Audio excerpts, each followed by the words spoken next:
മാകുന്ന പരിശുദ്ധമായ ഖുർആൻ കൊണ്ട് യാ റബ്ബ് ബിഫഹ്മിൻ ഔ ബിഗൈരി ഫഹം. ഖുർആൻ മനസ്സിലാക്കിയിട്ട് ഓതിയാലും മനസ്സിലാക്കാത്ത ഓതിയാൽ എങ്ങനെയാണ് നിന്നിലേക്ക് അടുക്കാൻ കഴിയുക? ഉടനെ മഹാനവറുകളോട് പറയുകയാണ്, ബിഫഹ്മിൻ ഔ ബിഗൈരി ഫഹ്മിൻ, ഖുർആനിന്റെ ആശയങ്ങൾ ഉൾക്കൊണ്ടിട്ടാണെങ്കിലും അല്ലാതെയാണെങ്കിലും എന്റെ കലാമിനെ നിരന്തരമായി പാരായണം ചെയ്യുന്നവർ എന്നിലേക്ക് ചേരുന്നവരാണ് എന്ന് ജല്ല ജലാലായ അല്ലാഹു തആല ആത്മീയ ദർശനത്തിലൂടെ അബൂ ഹനീഫ തങ്ങളോട് പറഞ്ഞു എന്ന് ശറഹ് ഫിഖ്ഹിൽ അക്ബറിൽ മുല്ല അലിയുൽ ഖാരി രേഖപ്പെടുത്തുകയാണ്. പ്രിയപ്പെട്ട സഹോദരങ്ങളെ, മഹാനവറുകൾ പിന്നീട് പറയുകയാണ്, റഅയ്തു റബ്ബൽ ഇസ്സതി ബിൽ മനാമി 99 മറത്തൻ ثم റഅയ്തുഹു മറത്തൻ ഉഖറാ തമാമൽ മിആ. 99 പ്രാവശ്യം അല്ലാഹുമായി എനിക്ക് ആത്മീയ ദർശനമുണ്ടായി. പിന്നൊരു തവണ കൂടി കണ്ടപ്പോൾ 100 തികഞ്ഞു. അങ്ങനെ 99 തവണ ഞാൻ അല്ലാഹുമായി ആത്മീയ ദർശനമുണ്ടായപ്പോൾ ഞാൻ ആലോചിച്ചു, ഇനി ഒന്നുകൂടി അല്ലാഹുമായി സന്ധിക്കാൻ കഴിഞ്ഞാൽ എനിക്ക് രക്ഷപ്പെടാനുള്ള ഒരു മന്ത്രം അല്ലാഹുവിൽ നിന്ന് തേടാമല്ലോ. അങ്ങനെ 100ാമത്തെ തവണ ലിഖാ ഉണ്ടാകുമ്പോൾ, അല്ലാഹുമായി ആത്മീയ ദർശനമുണ്ടാകുമ്പോൾ മുല്ല അലിയുൽ ഖാരി ഇത് പറയുന്നുണ്ട്, 12ഓളം ആളുകൾ ഇമാം അബൂ ഹനീഫ റളിയല്ലാഹു അൻഹുവിന്റെ ചരിത്ര പരാമർശാക്കളായ ആളുകൾ അവരുടെ ഗ്രന്ഥങ്ങളിൽ രേഖപ്പെടുത്തിയ വിഷയമാണ് ഞാൻ ഓർമ്മപ്പെടുത്തുന്നത്. 100ാമത്തെ തവണ അല്ലാഹുമായി ആത്മീയ ദർശനമുണ്ടായപ്പോ അല്ലാഹുവിനോട് പറയുകയാണ്, എനിക്ക് രക്ഷപ്പെടാൻ ഒരു ദിക്റ് വേണമല്ലോ. അപ്പോഴാണ് അബൂ ഹനീഫ ഇമാം തങ്ങൾക്ക് ആത്മീയ വെളിപാടായി ലഭിക്കുന്നു, സുബ്ഹാനല്ലാഹ് അൽ അബദ് അൽ അബദ്, സുബ്ഹാനല്ലാഹ് അൽ വാഹിദുൽ അഹദ്, സുബ്ഹാനല്ലാഹ് അൽ ഫർദുസ് സമദ്, സുബ്ഹാനല്ലാഹ് റാഫിഉസ് സമാഇ ബിഗൈരി അമദ്, സുബ്ഹാന മൻ ബസതൽ അർള അലാ മൻ ജമദ്, സുബ്ഹാന മൻ ഖസമർ റിസ്ഖ വലം യൻസ അഹദ്, സുബ്ഹാന മൻ ഖലഖൽ അർള ഫഅഹ്സാഹും അദദ്, സുബ്ഹാന മൻ ലം യത്തഖിദ് സാഹിബതൻ വലാ വലദ്, സുബ്ഹാനല്ലാഹ് ലം യലിദ് വലം യൂലദ് വലം യകുൽ ലഹു കുഫുവൻ അഹദ്. ബഹുമാനപ്പെട്ടവർക്ക് കിട്ടിയ മന്ത്രത്തിന്റെ ആശയം ഇതാണ്, അല്ലാഹു തആല എത്ര ഉന്നതനാണ്, അൽ അബദ് അൽ അബദ് അനന്തനാണ്, അൽ വാഹിദുൽ അഹദ് അവന് രണ്ടാമതൊന്ന് പറയാനില്ല, കൂട്ടുകാരില്ല, ബന്ധുക്കളില്ല, ചാർച്ചകളില്ല, ചേർച്ചകളില്ല, കുടുംബങ്ങളില്ല, ബാന്ധവങ്ങളില്ല, ഒന്നുമില്ലാത്തവനാണ്, അൽ ഫർദുസ് സമദ് എല്ലാത്തിന്റെയും മൗലികാവകാശം അവന്റേതാണ്, വേറെ ആരും അവന്റെ കൂടെ കൂറുകാരില്ല, റാഫിഉസ് സമാഇ ബിഗൈരി അമദ് കണ്ടില്ലയോ, തൂണില്ലാതെ ആകാശത്ത് നിർത്തിയിരിക്കുന്നു. ഈ പന്തലിന് എത്ര തൂണുകളാണ്? ഏകദേശം 24 26 തൂണുള്ള ഈ പന്തല് നിങ്ങൾ ക്രമീകരിച്ചെങ്കിൽ ഇതിന്റെ മേലെയുള്ള മേലാപ്പാകുന്ന ആകാശം അതിന് തൂണുകളുണ്ടോ? മറ്റൊരായത്തിൽ പറയുന്നുണ്ട്, ബിഗൈരി അമദിൻ തറൗനഹ, നിങ്ങൾക്ക് കാണാൻ പറ്റാത്ത തൂണുണ്ട് എന്ന്. ഔലിയാക്കന്മാരാണ് അതുകൊണ്ടുള്ള ഉദ്ദേശമെന്ന് മഹത്തുക്കളായ മുഫസ്സിറുകൾ പറഞ്ഞിട്ടുണ്ട്. ഔലിയാക്കന്മാരാകുന്ന ആത്മീയ തൂണുകളാണ്. ഏതുപോലെ 2 കാന്തത്തിന്റെ ഇടയിൽ നല്ലൊരു ഗ്ലോബ് വെച്ചാൽ ഇത് രണ്ടും ബന്ധിക്കുന്ന കമ്പിയും നൂലും ഒന്നും നമുക്ക് കാണാൻ പറ്റൂല. കാന്തിക മണ്ഡലത്തിൽ ഒരു പ്രത്യേക അനുപാതത്തിൽ നിൽക്കും. നമ്മുടെയൊക്കെ മേശപ്പുറത്ത് ഇങ്ങനെ ഇരിക്കുന്നുണ്ടാവും ഗ്ലോബ്, പക്ഷെ അത് കമ്പിയും വടിയൊന്നും ഇല്ലാതെ ഉണ്ടാവും. അതൊരു മീനിങ്ഫുൾ തൂണാണ്. എന്നതുപോലെ അല്ലാഹു സുബ്ഹാനഹു വ തആല അവന്റെ ആകാശത്തെ ആത്മീയ ജ്യോതിസുകളായ ഔലിയാക്കന്മാരാകുന്ന ഖവായിമുകൾ കൊണ്ട് നിലനിർത്തിയിട്ടുണ്ട് എന്ന് മഹത്തുക്കൾ പറയുന്നു. ഏതായാലും ബഹുമാനപ്പെട്ട അബൂ ഹനീഫ ഇമാം റളിയല്ലാഹു അൻഹു പറയുകയാണ്, റാഫിഉസ് സമാഇ ബിഗൈരി അമദ്, നിങ്ങൾക്ക് കാണാവുന്ന ഒരു തൂണുമില്ലാതെ ഈ ആകാശത്തെ നിർത്തിയവൻ. സുബ്ഹാന മൻ ബസതൽ അർള അലാ മാഇൻ ജമദ്, അതാ കണ്ടില്ലേ, വെള്ളത്തിന്റെ മേലെയാണ് ഈ ഭൂമിയെ ഇത്ര വരണ്ടതായി നിർത്തിയിരിക്കുന്നത്. വഫൗഖൽ മാഇ അർളുല്ലാഹി തഫീ, വെള്ളത്തിന്റെ മേലെയാണ് ഈ ഭൂമി നിൽക്കുന്നത്. പക്ഷേ ഈ ഭൂമിയിൽ നിങ്ങൾക്ക് വെള്ളം ആവശ്യത്തിന് മാത്രമേ അനുഭവപ്പെടുന്നുള്ളൂ. ഈ വരണ്ട ഭൂമിയെ നിലനിർത്തിയിരിക്കുന്നത് വെള്ളത്തിന്റെ മേലെയാണ്. ഇതെത്ര കഴിവാണ് മഹോന്നതനായ റബ്ബിന്റേതാണ്. അല്ലാഹു തആല അവന്റെ വിഹിതത്തെയും അവന്റെ ഭക്ഷണത്തെയും വിഹിതം വെച്ചപ്പോൾ മരുഭൂമിയിലൂടെ ഇഴയുന്ന ഉറുമ്പിനെ അല്ല മറന്നില്ല, വാനത്തുകൂടി പറക്കുന്ന പറവകളെ അവൻ മറന്നില്ല, ഉപരിലോകത്ത് ജീവിക്കുന്ന ജന്തുക്കളെ മറന്നില്ല, ഭൗമലോകത്തുള്ള ഇഴജന്തുക്കളെ മറന്നില്ല. അവൻ എല്ലാ ആളുകൾക്കും റിസ്ഖിന്റെ ഡിപ്പാർട്ട്മെന്റ് കൊടുത്തവനാണ്. ബസതർ റിസ്ഖ വലം യൻസഹദ് ഖലഖൽ അർള ഫഅഹ്സാഹും അദദ്, ഭൂമിയെ പടച്ചിട്ട് ഇതിലെ ഓരോ തരിയും അല്ലാഹുവിന്റെ അടുക്കൽ നിർണയിക്കപ്പെട്ടതാണ്. അങ്ങനെയുള്ള അല്ലാഹുവാണ് മല്ലം യത്തഖിദ് സ്വഹിബതൻ വലാ വലദ്, അവന് കൂട്ടുകാരില്ല, സന്താനങ്ങളില്ല. സുബ്ഹാനല്ലാഹ് ലം യലിദ് വലം യൂലദ്, അവൻ ജാതനല്ല, ജനകനല്ല, സന്താനമല്ല, പിതാവല്ല, പുത്രനല്ല, വിശുദ്ധാത്മാവല്ല.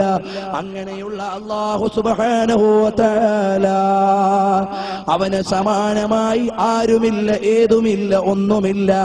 അങ്ങനെയുള്ള അല്ലാഹുവിന്റെ മഹത്വം എണ്ണുന്ന ദിക്ർ ബഹുമാനപ്പെട്ട അബൂ ഹനീഫ തങ്ങൾ സ്വീകരിച്ചിട്ട് പറയുകയാണ്, ആരെങ്കിലും രാവിലെയും വൈകുന്നേരവും ഈ ദിക്ർ ചൊല്ലിയാൽ നാളെ ആഖിറത്തിൽ അവർക്ക് സ്വർഗ്ഗം ലഭിക്കുന്നതാണ്. അങ്ങനെ ആത്മീയതയുടെ ഉന്നത നിലവാരത്തിലേക്ക് എത്തി. പരിജ്ഞാനത്തിന്റെ എല്ലാ പ്രപഞ്ചങ്ങളെയും കാൽ കീഴിൽ ഒതുക്കി. ഇങ്ങനെയെല്ലാമുള്ള പണ്ഡിതനെയും ലോകം വിട്ടിട്ടില്ല. അത് ലോക ചരിത്രത്തിന്റെ യാഥാർത്ഥ്യമാണ്. മുസ്ലിം പണ്ഡിതന്മാരെ എതിർത്തത് 90% അമുസ്ലിങ്ങളായിരുന്നില്ല, മുസ്ലിം ഭരണാധികാരികളാണ്. സയ്യിദ് ഇബ്നു ജുബൈർ റളിയല്ലാഹു അൻഹുവിനെ കൊലക്കയറിലേക്കും കൊലക്കത്തിയിലേക്കും കൊണ്ടുപോയത് മുസ്ലിം നാമധാരിയാണ്. മുസ്ലിം റളിയല്ലാഹു അൻഹുവിന്റെ മക്കളെ അവിടുന്ന് കഴുത്തറുത്തിട്ട് ഉടല് വലിച്ച് കടലിലേക്ക് വലിച്ചെറിഞ്ഞിട്ട് തല കൊണ്ടുവന്ന് മേശപ്പുറത്ത് വെച്ചത് ഇബ്നു സിയാദാണ്. ഹുസൈൻ ഇബ്നു അലി റളിയല്ലാഹു അൻഹുവിനെ കർബലയിൽ വധിച്ചു കളഞ്ഞത് മുസ്ലിം പേരുള്ള ഭരണാധികാരിയാണ്. അങ്ങനെ നോക്കിയാൽ അഹ്മദ് ബിൻ ഹംബൽ തങ്ങളെ ചാട്ടവാറ് കൊണ്ടടിച്ചത് മുസ്ലിം ഭരണാധികാരിയാണ്. ഇങ്ങനെ അങ്ങ് എണ്ണി നോക്കിയാൽ ലോക ചരിത്രത്തിൽ മുസ്ലിം പണ്ഡിതന്മാരെ ചോദ്യം ചെയ്യാനും അവരെ കയ്യേറ്റം നടത്താനും അവരുടെ ആത്മീയതയ്ക്കെതിരെ എന്തെങ്കിലുമൊക്കെ വിളിച്ചു പറയാനും തയ്യാറായത് മുസ്ലിം സൊസൈറ്റികളുടെ ഭരണാധികാരികളായിരുന്നു.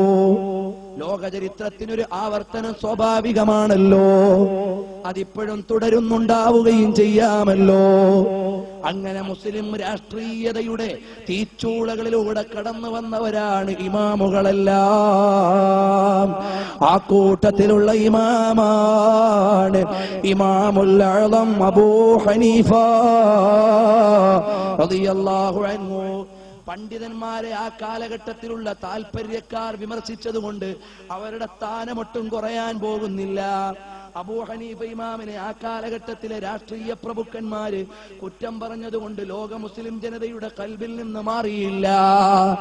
ഇങ്ങോട്ട് മാറി നോക്കൂ, ഇമാം ബുഖാരി റളിയല്ലാഹു അൻഹുവിനെ ആ കാലഘട്ടത്തിലെ മുസ്ലിം രാഷ്ട്രീയത ചീത്ത പറയുകയും ആക്രമിക്കുകയും ചെയ്തതുകൊണ്ട് ബുഖാരി ഇമാമിന്റെ സ്ഥാനം കുറഞ്ഞില്ല. അഹ്മദ് ബിൻ ഹംബൽ റളിയല്ലാഹു അൻഹുവിനെ സമകാലിക സമൂഹത്തിൽ ആരൊക്കെയോ വിമർശിച്ചതുകൊണ്ട് അവിടുത്തെ തേജസ് കുറഞ്ഞില്ല. അപ്പൊ നമ്മുടെ പണ്ഡിതന്മാരെയും ആരെങ്കിലും വിമർശിച്ചെന്ന് വെച്ച് അവരുടെ ആത്മീയതയുടെ സ്ഥാനത്തിന് ഒരു പോറല് പോലുമില്ല. അത് ചരിത്രത്തിൽ നിന്ന് നമ്മൾ പഠിച്ചെടുക്കേണ്ടതാണ്. അതത് കാലഘട്ടത്തിലെ ഭരണാധികാരികൾ നമ്മുടെ ഇമാമുകളെ ചോദ്യം ചെയ്തവരാണ്. അതുകൊണ്ട് പിൽക്കാല മുസ്ലിം സമൂഹത്തിന്റെ ഹൃദയത്തിന്റെ തേരിൽ നിന്ന് അവരെ എടുത്തു മാറ്റാൻ ആ വിമർശനങ്ങൾക്ക് കഴിഞ്ഞിട്ടില്ല. അതിന്റെ ഏറ്റവും വലിയ ഉദാഹരണമാണ് ഇമാമുൽ മുസ്ലിമീൻ അബൂ ഹനീഫ റളിയല്ലാഹു അൻഹു.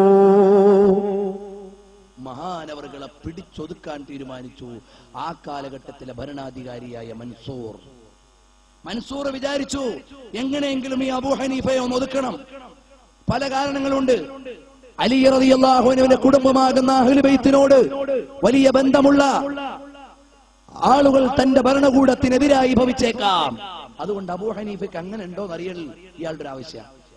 രണ്ടാമതോ, സമകാലിക പണ്ഡിതന്മാരെ രാഷ്ട്രീയതയുടെ ചമ്മട്ടിക്ക് കീഴിൽ കൊണ്ടുവന്നാൽ രാഷ്ട്രീയതയുടെ ഇഷ്ടം നില ചെലവാക്കാൻ യാതൊരു പ്രശ്നം ഉണ്ടാവൂല എന്ന് മനസ്സിലാക്കി. നമ്മൾ പറയും പോലെ ചലിക്കുന്ന പണ്ഡിതന്മാരായാൽ പിന്നെ നമുക്ക് വേണ്ടത് നടപ്പിലാക്കാം എന്നത് പഴയകാല രാഷ്ട്രീയ മീമാംസയുടെ ഭാഗമാണ്. അത് മനസ്സിലാക്കി. അതുകൊണ്ട് ഇപ്പോഴുള്ള പണ്ഡിതന്മാരൊക്കെ നമ്മുടെ കൊട്ടാര പണ്ഡിതന്മാരായി മാറണം, നമ്മുടെ കയ്യിലുണ്ടാകണം, നമുക്ക് വേണ്ടി വോട്ട് ചെയ്യുന്നവരാകണം എന്ന് തീരുമാനിച്ചു. അങ്ങനെ അബൂ ഹനീഫ ഇമാം റളിയല്ലാഹു അൻഹു കൊണ്ടുവരാൻ ശ്രമിച്ചു. രണ്ടാമതായി മഹാനവറുകൾക്ക് ഒരുപാട് സ്ഥാനമാനങ്ങൾ പ്രഖ്യാപിച്ചു. ഒരിക്കൽ വിളിച്ചു പറഞ്ഞു, ഇതാ നിങ്ങൾക്കൊരു അടിമപ്പെണ്ണിനെയും 10,000 രൂപയും തന്നിരിക്കുന്നു. അബൂ ഹനീഫ ഇമാം പറഞ്ഞു എനിക്ക് വേണ്ട. അപ്പൊ ആ കാലഘട്ടത്തിലെ കൊണ്ടു കൊടുക്കാനുള്ള ഡ്യൂട്ടിയുള്ള ആള് പറഞ്ഞു, അല്ലയോ അബൂ ഹനീഫ, നിങ്ങൾ എങ്ങനെയെങ്കിലും വാങ്ങണം, അല്ലെങ്കിൽ ഖലീഫയ്ക്ക് നിങ്ങളോട് എതിരായി പോകും, ഏതെങ്കിലും നിലയ്ക്ക് ഇത് വാങ്ങണം. അബൂ ഹനീഫ ഇമാം റളിയല്ലാഹു അൻഹു പറഞ്ഞു, ഞാൻ സ്ത്രീകളോട് സുഖമെടുക്കുന്ന കാലമൊക്കെ കഴിഞ്ഞ് ഞാൻ വയസ്സനായി, എനിക്കൊരു പെണ്ണിനെ കൊണ്ടൊരു ആവശ്യമില്ല. അതുകൊണ്ട് അടിമ പെണ്ണിനെ കൊണ്ട് എനിക്ക് യാതൊരു ഹാജത്തുമില്ല, കൊണ്ടുപോയിക്കോ. പൈസയാണെങ്കിലോ എനിക്ക് അത്രയും ആവശ്യമില്ല. രണ്ടാമത് നിർബന്ധിച്ചു, അക്രമമെങ്കിലും വരാതിരിക്കാൻ നിങ്ങൾ ഇത് ഏറ്റെടുക്കണം, എനിക്ക് ആവശ്യമില്ല. ബഹുമാനപ്പെട്ടവരാ ആനുകൂല്യത്തെ മുഴുവനും മാറ്റിവെച്ചു.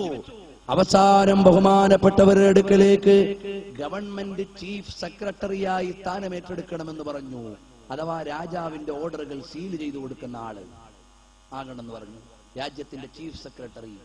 അബൂ ഹനീഫ ഇമാം റളിയല്ലാഹു അൻഹു പറഞ്ഞു എനിക്ക് വേണ്ട, ആവശ്യമില്ല. ആ കാലഘട്ടത്തിലെ പണ്ഡിതന്മാര് വന്ന് പറഞ്ഞു, അല്ലയോ അബൂ ഹനീഫ, നിങ്ങളുടെ തല അമ്മാനമാടപ്പെടുന്നത് കാണാൻ ഞങ്ങൾക്ക് കഴിയില്ല, അതുകൊണ്ട് നിങ്ങൾ എങ്ങനെയെങ്കിലും ഏറ്റെടുക്കണം. ബഹുമാനപ്പെട്ടവര് പറഞ്ഞു, കുല്ലൻ യുസീബനാ ഇല്ലാ മാ കതബല്ലാഹു ലനാ ഹുവ മൗലാനാ. എടോ, ഞങ്ങൾക്കൊരു പേടിയും ഇല്ല, അല്ലാഹുവിനെ അല്ലാതെ ഭയക്കേണ്ടതില്ല. ഇതിങ്ങനെ വായിച്ചു വരുമ്പോ എനിക്കൊരു സംശയം എന്റെ മനസ്സിൽ കുടുങ്ങിയത്. ഞാൻ വിദ്യാർത്ഥിയാണ്. ബഹുമാനപ്പെട്ട നമ്മുടെ പ്രസ്ഥാനത്തിന്റെ അമരക്കാരനായ ഉള്ളാൾ സയ്യിദ് അബ്ദുറഹ്മാൻ അൽ ബുഖാരി, അല്ലാഹു തആല ആഫിയത്തുള്ള ദീർഘായുസ്സ് കൊടുക്കട്ടെ, അവിടുന്ന് ഹിമ്മത്തിന്റെ നേതൃത്വമാണ്. മഹാനവറുകൾ ഏത് പ്രസംഗം തുടങ്ങിയാലും അബൂ ഹനീഫ ഇമാമിന്റെ ബൈത്ത് ചൊല്ലാതെ തുടങ്ങാറില്ല. ആ തുടങ്ങുന്ന ബൈത്തും സയ്യിദ് അവറുകളുടെ നിലപാടും തമ്മിൽ ഏതോ ഒരു ബന്ധമുണ്ടെന്ന് ഇത് വായിക്കുമ്പോൾ തോന്നിപ്പോവുകയാണ്. ലഹു ഹീമമുല്ല മുൻത ഹാലി കിബാരിഹാ വഹിമ്മതു സുറാ അജല്ലു മിനദ്ദൈരി. കാരണം അല്ലാഹുവിന്റെ റസൂൽ സല്ലല്ലാഹു അലൈഹി വസല്ലമ തങ്ങളും അവിടുത്തെ അഹ്ലു ബൈത്തുമെല്ലാം വളരെ ആത്മധൈര്യമുള്ള ആളുകളാണ്. അവരുടെ ആത്മീയ ധൈര്യത്തിന്റെ ഉദാഹരണം, ചെറിയ ഉദാഹരണം കാലത്തിന് തുല്യമാണ്. എന്ന് പറഞ്ഞാൽ കാലത്തിന് ആര് മരിച്ചു എന്നുള്ളത് പ്രശ്നമല്ല. പ്രധാനമന്ത്രി മരിച്ചാലും രാവിലെ വൈകുന്നേരമാകും, വൈകുന്നേരം രാവിലെയാകും. ഐക്യരാഷ്ട്രസഭയുടെ നേതാവ് മരിച്ചാലും കാലം കാത്തു നിൽക്കാൻ ചോദിക്കാറില്ല. പണ്ഡിതൻ മരിച്ചാലും മുന്നോട്ട് തന്നെ, പാമരൻ മരിച്ചാലും മുന്നോട്ട് തന്നെ, മുതലാളി മരിച്ചാലും മുന്നോട്ട് തന്നെ, തൊഴിലാളി മരിച്ചാലും മുന്നോട്ട് തന്നെ. അതാണ് കാലത്തിന്റെ ധൈര്യമെന്ന ഉദാഹരണം. കദ്ദഹിരി ഫീഹി മമീ ബുസിരി ഇമാം റളിയല്ലാഹു അൻഹു പറയുകയാണ്, അതുപോലെയുള്ള ഹിമ്മത്തിന്റെ ഉടമയാണ് ഹമ്മാദ് എന്ന മകൻ. പറയുകയാണ്, എന്റെ വാപ്പ ഇങ്ങനെ റൂമിൽ ഇരിക്കുകയാണ്, അപ്പോഴതാ ഭീമാകാരമായ ഒരു സർപ്പം ഇഴഞ്ഞു വരുന്നു. വാപ്പ ഇളകിയില്ല. അതെല്ലാം കഴിഞ്ഞപ്പോ ഞാൻ ചോദിച്ചു, വാപ്പാ എന്തേ അത് കണ്ടപ്പോ ഒന്ന് മാറിയിരിക്കാഞ്ഞത്? ഖുല്ലൻ യുസീബനാ ഇല്ലാ മാ കതബല്ലാഹു ലനാ ഹുവ മൗലാനാ. അധികാരി അല്ലാഹു ആണ്, നിയന്ത്രണം അവന്റെ കയ്യിലാണ്, അതുകൊണ്ട് പേടിയില്ല എന്ന് പറഞ്ഞ